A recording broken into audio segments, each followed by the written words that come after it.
Welcome to Garden Sanity. My name's Laura, and today I'm finally cleaning up this bed. I'm going to trim back and prune the Limelight Hydrangea tree behind me. I'm going to touch up the Lavender Chiffon rose of Sharon. I'm going to trim back the burning bush and see what else is going on. And then after all that, and I show you what everything looks like, then I'm going to give you a little tour of this garden because there's tons of daffodils and hellebores blooming, as well as a Mediterranean pink heath that I want to show you. Now, in terms of pruning back your Limelight Hydrangea tree in the spring, I usually do this in mid-March. It's now early April. This is the latest I have ever pruned this back, and that's because we actually had a freeze a couple nights ago, and the temperatures have been in the 20s and 30s at night. It's just been really cold, and some days it didn't even get that warm. So finally we have some nice weather outside, and I'm going to trim this back. So in terms of how to prune your Limelight Hydrangea tree, I actually have a video that's called How to Prune Your Limelight Hydrangea Tree, which I'll link to at the end of this video and also in the description area below. Now that is going to show you step by step. There's 5 steps. They're very easy, and they show you close-ups so that you can walk through the entire video and know exactly what to look for and how to trim it. It's very easy once you follow those steps, and you'll realize this isn't daunting or overwhelming at all. So what I'm going to do today, though, is I'm going to just have the camera set up while I prune it, and then you can see, kind of get an idea of what I'm doing. So my tools today are going to be 3 different size pruners. On the left, you see the short-handled loppers. They're hand pruners, and they're bypass pruners. And then next you see my new favorite short-handled loppers, and these are from Gardener Supply. And then at the end are my longer Fiskars loppers, which I may need for the highest branches. So those are the 3 that I'll use. And then, of course, you need a garbage can. And also a pair of gloves. You always need gloves. Good for gripping twigs and sticks and protecting your hands. So this cut you see right here is what I did 2 years ago when I did my pruning video, and that was because the tree had suffered, almost half of it came off in a tropical storm. So it suffered extensive damage, and I really had to cut it down short to about 6 feet. And then if you follow the stem up, you'll see that's the cut I made last year. So all of this growth was over the past 2 years in terms of the stem grew, and then it grew thicker over the past year. And then from that cut, you have 3 or 4 stems that went up really high. So another thing that I'm going to do is I'm actually going to trim the tree a little bit so that it's a little bit more up. I've kept this branch for the past couple of years, and I want to take that off to provide a little bit more sun in the bed. So that's coming off. I'm not sure about these. I have to see, because these 2 are almost touching but not quite. And then on the other side, I'm also going to take off this. You see how low this branch goes, and I think this one as well.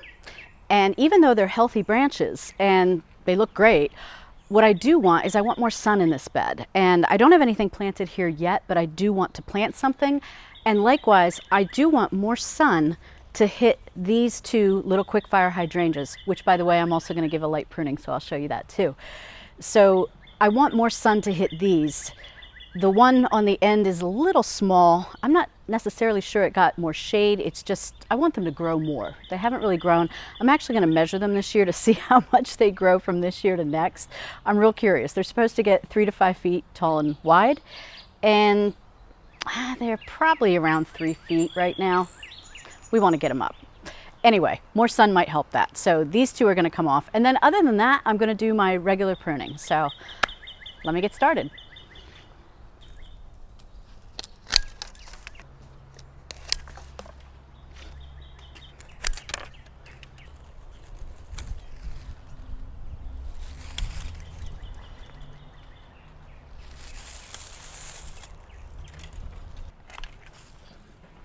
And of course, you could always use these in crafts or just stick them in a vase. They still, despite being outside all winter, are in great shape. Although most of them have already fallen down, I call those tumbleweeds.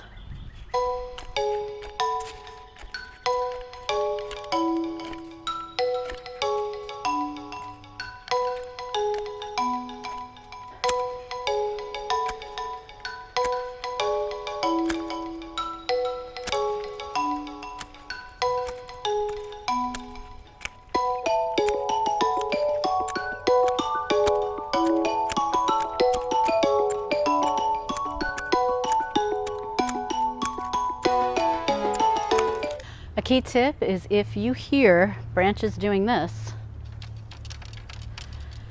double check them, because that's why I just removed what I did, because it was rubbing against it. And also be on the lookout when there are branches, if you hear them like this but they're not touching, definitely give a close-up look to them though, and make sure that they're not going to touch with the weight of the flowers. Because if you see some, I don't see it on this branch, but if you do see some evidence that they were scraping together, then that means that once they got heavy with the weight of the flowers and the leaves, they were rubbing together. So you want to remove that. That's considered a crossing branch.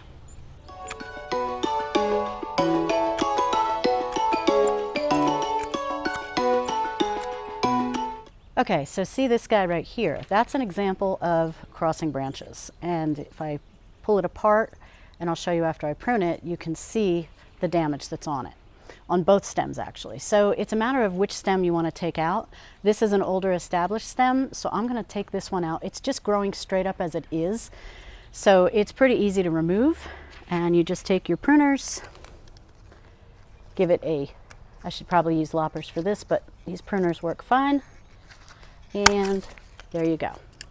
And take the whole, look how long that is. That was a long stem. Yeah, you can kind of see the damage right there, but hopefully that heals up nicely and there's no worries. But that's the kind of thing you have to look for. So the more I think about it, I think I'm going to take this down a little bit more. I'm not going to take it down as far as that. That was the cut from 2 years ago. That was more the height that I kind of kept it at. That is a cut from a year ago. And I think I might actually want to take it down right below where I cut it last year. I just think that that is going to make a better shaped tree. Last year, one thing that I noticed was that I had all these tall standing flowers, which was great, but there was a little bit of a gap between those flowers and then the flowers that were on this part. So this is purely for aesthetic reasons. There is no other reason than that, but I think that's what I'm going to do. So let me get to it.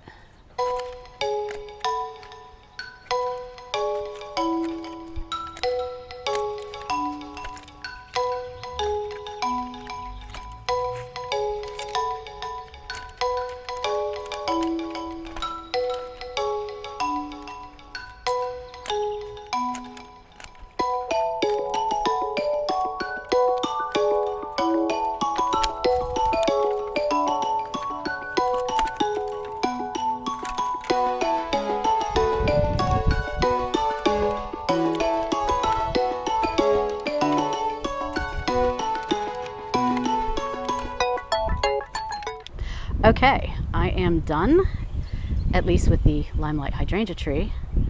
So here's what it looks like. Took it down quite a bit, but not too bad. Took the lower stems off, like I mentioned, so see there'll be more of a vase shape and more sunlight that'll get in. You'll notice that there are just good size, thick, healthy branches that are left. I took off all the skinny, spindly stuff.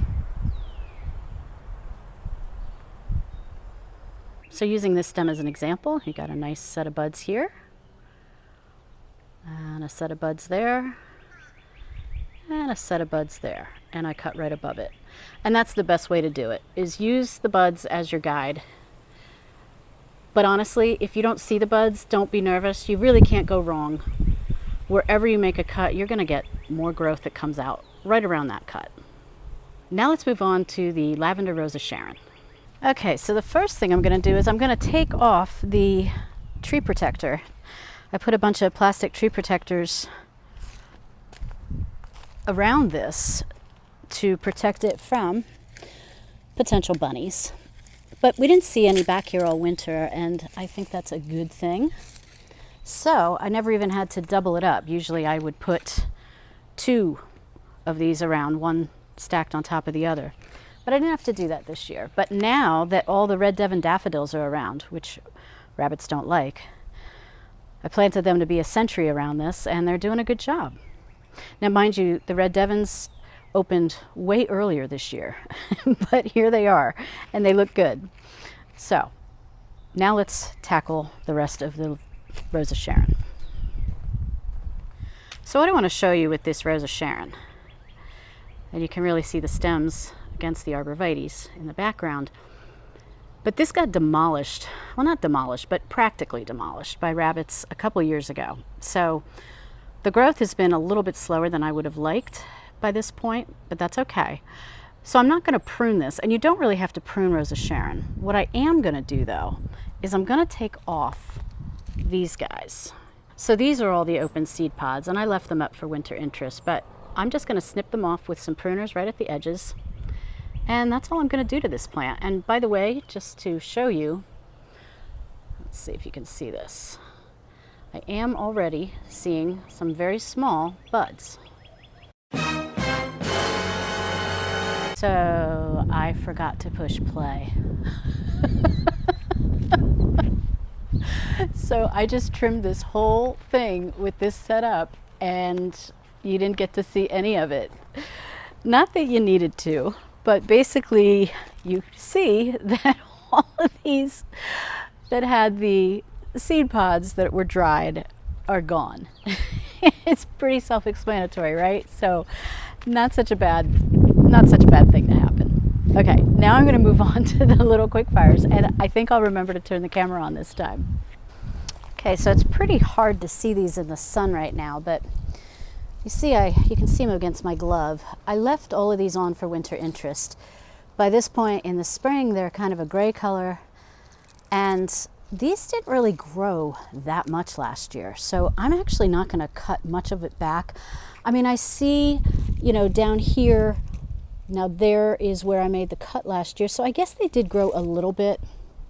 Maybe I'm expecting too much from them, but I'm not going to cut much off. I'm really just going to take the tips off because I really want to encourage these to grow. So with the existing stems, hopefully they will get thicker. By the way, if the audio isn't sounding as good as it did in the beginning, I lost the foamy thing that goes on my microphone. So I got to order another one from Amazon, and in the meantime, I hope the video has decent audio from this point forward, because I just noticed that I don't have it on me. So it probably fell off in this dark colored mulch, and you know what? Not gonna look, and I know I probably wouldn't find it either.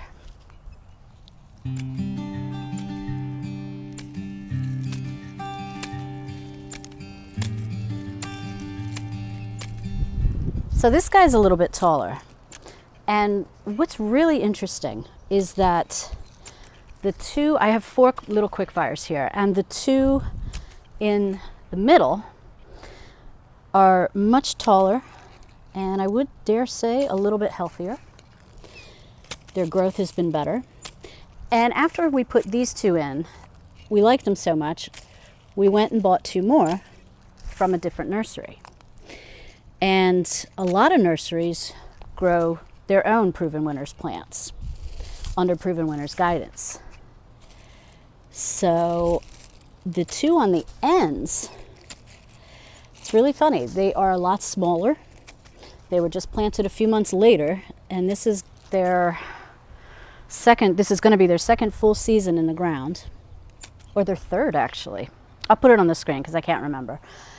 But at any rate, the 2 in the middle have really nice fall color, whereas the 2 on the ends are more like a yellow color. So I can't quite figure it out. I mean, it is kind of interesting. So I think if I had a tip in here, it would be try to figure out how many plants you're going to need and maybe buy them all at once so that you can make sure you get all the same, or buy them from the same nursery. That's another good tip.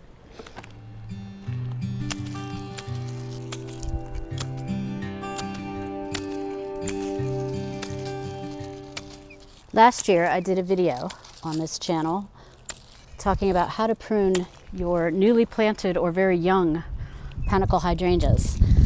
And one of the things that I said was that you really don't have to prune them at all. Maybe just take off the flower heads if you left them on. And that is the exact same thing I'm going to do, or I am doing this year. These are still rather young, so unless I see any crossing branches which I don't, partly because these are so young, I'm just taking the flower heads off, and that's it. Now there were two very strong stems here in the middle, and I did take those down just a bit,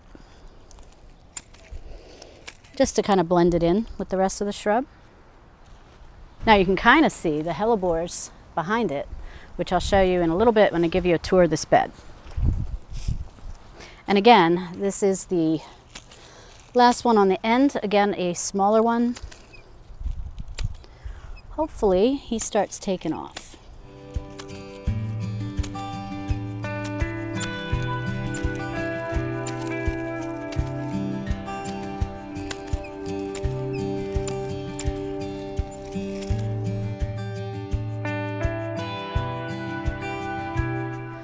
Now to the right, on the end here, is a dwarf burning bush.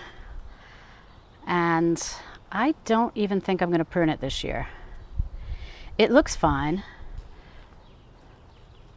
You see all the new growth is starting to come out. Let's see if I can get this in the light for you. You see all that new growth. Lots of little stems coming out. And you can see where I made my cuts last year. But there's really not much to do, so I'm going to leave this as is. So I still have a pile of sticks to clean up and another pile in another spot. But I think it's time to give you a dose of garden sanity and show you close up all the pretty things in this bed. So first I want to show you some video from 2 years ago. When I pruned this tree, look at how little was in this bed. There were some daffodils, but we had taken out the mophead hydrangeas that were where the little quickfires are. And so it was a blank slate because we hadn't planted the little quickfires yet. So it's really nice to see this so much nicer and so much fuller. It's just happy.